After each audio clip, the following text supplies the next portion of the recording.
putting an end to identity politics. This is the Kevin Jackson Radio Show. Welcome back, everybody. Kevin Jackson here. So we had talked earlier about the Democrats not showing up. This will be Schumer and Pelosi not showing up to meet with the president. And who knows what that's really about.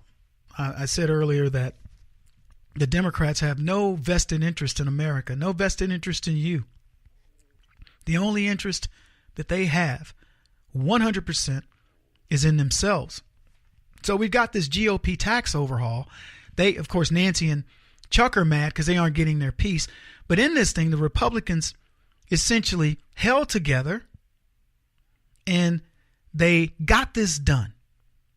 As one group wrote, Republicans held together and shoved their signature tax overhaul, a crucial step ahead Tuesday as wavering GOP senators showed a growing openness.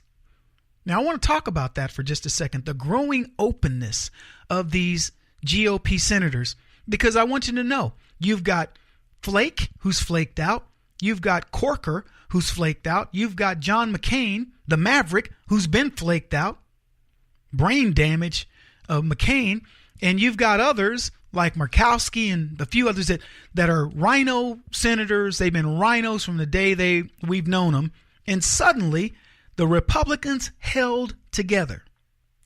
Now, they go on to say this, but its fate remained uncertain, and a planned White House summit aimed at averting a government shutdown was derailed when President Trump savaged Democrats and declared on Twitter, "I don't see a deal." So that's what derailed Nancy and Chuck. They're like, well, if he doesn't see a deal and he's going to tweet about it, then we're going to, we're not going to meet. And President Trump's like, fine. He tweeted about it. What's funny is he uses Twitter to say they're coming here, but nothing's going to happen. Unless they come here with a different agenda, nothing's going to happen. So they don't show up. Well, what does that do? Let me tell you what happens with executives. This is what executives do. They are not going to waste their time. Donald Trump's a billionaire. He's been doing business for a long time. If you watch high-powered people, what they tell you is how much time you get. Kevin, you've got 30 seconds. Go. You think they're kidding? I've been in those meetings. When I sold IT services and management consulting services, let me tell you something. When a CEO of a multinational company lets you sit in his office, his administrative assistant has said, I'll get you on his schedule for 10 minutes. If you think you've got 11, you are out of your mind. The only way you get 11 minutes is if he's intrigued. Your presentation better be, sir, thank you for taking the time. Boom. And you hit it. And it probably, honestly, by the 45-second mark, you better be on point. Because a 10-minute meeting can turn into a 2-minute meeting quick. So what Donald Trump does is you could say, well, he's got administrative assistants. He does, but he's not using them for that. He's using Twitter as his administrative assistant. If you're coming here with an agenda that differs from this, I don't have time for you. So when Pelosi and Schumer go, well, we're not going to show up. Great. You just gave me back some time. So now I get to work on other things, and I've got plenty to work on because you know what? I inherited a mess.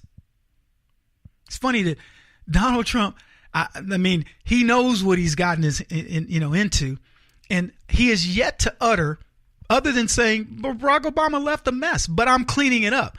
The implication is always I'm cleaning it up. With Barack Obama, it was they left a mess. What do you expect me to do? Think about the difference in that mentality. Donald Trump's going, I got a mess, but that's why he's gone. That's why I'm here. I'm cleaning it up. I'm cleaning up trade. I'm cleaning up immigration. I'm cleaning up refugee resettlement. I'm cleaning up the idea of you being safe in America. I'm cleaning up creating real jobs, not BS phony numbers jobs. I'm cleaning up bringing companies back here that want to, believe in American ingenuity. I'm cleaning it up. Not complaining about it. That's what I do. I love it. I think about it this way. When Donald Trump goes to the White House at night, when he's resting in his bed, he's thinking to himself, I can't wait to get up in the morning and tackle my next set of issues.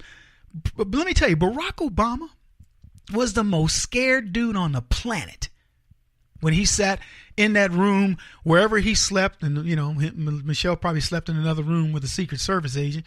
But wherever Barack Obama was, let me tell you, he was nervous. He dreaded getting up. He dreaded doing anything that was going to impact the economy because he didn't know what was going to happen. Trump is as certain about what is going to happen in this economy as you could possibly be. Whether you like it or not, I'm talking about leftists. Whether they like it or not, he knows where it's going. And you want to know why? He's already getting it there. So here's what Chuck Schumer says. It's time to stop tweeting and start leading. This from a guy who just watched the worst presidency in the history of America and then watched the best first year president in his life. Chuck Schumer just did. So did you. So did the rest of America. And so did the world. And so you've got Chuck Schumer saying he needs to quit tweeting and start leading. Because you know what he's telling you? His tweeting is leading. That's what you know the logic. I'm not going to take you through it. Chuck Schumer's telling you what Trump is doing in his tweet. So anyway, President Trump went to lunch with the GOP senators at the Capitol and declared it a love fest. Oh my goodness. They're unifying. What Donald Trump has been able to do is he's taken a bunch of naysayers, Jeff Flake, Corker, all of them, all these rhinos, and he's saying to them, you eventually are going to follow me whether you like it or not. And I want to recap what's happened. Corker's leaving, but he's still on board. Flake is leaving, but he's still on board. What's happened since then? CNN's in the tank, media's in triage, so he doesn't have to worry about them. They can say whatever they want. He can deflect on them. He's even gone international on CNN. They're exporting nonsense. This is what they do. He's not just beating up CNN domestically. He's beating them up internationally. Don't pay attention to them. Do you think the international media cares more about what CNN does or more about what Donald Trump does? I'll ask you the question that way. What do you think is going to happen? Somebody is going to fill the void that when CNN's declared nonsense overseas, that you can't believe them anywhere in the world. Watch what happens. ESPN just laid off 150 people, 2% of their workforce. You think that was by accident? Look, the stock market is going through the roof. Companies are just, it's a bullish market. But everything that Donald Trump says is negative, is struggling. Even the stocks while the stock market booms, you look at what the people, Target had a good report, but they're retail and that's what they're supposed to do. But look at the ones that Donald Trump went after that aren't involved. They're in retail because even Starbucks is. But they didn't get the boost that they would have gotten. But look at the ones that aren't related to that. ESPN, CNN, Disney, whatever. All hit. In a booming market. ESPN is laying off. I could go on.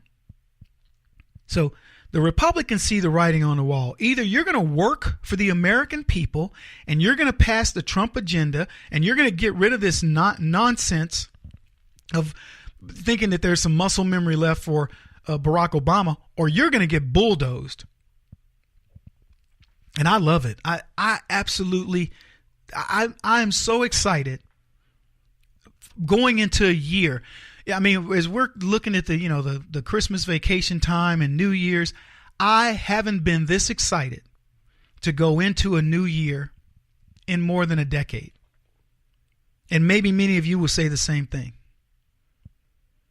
You're watching politics realign. And now, if I said to you that Donald Trump will have politics cleaned up in his first term, no way. He'll have it to where it's more visible and transparent.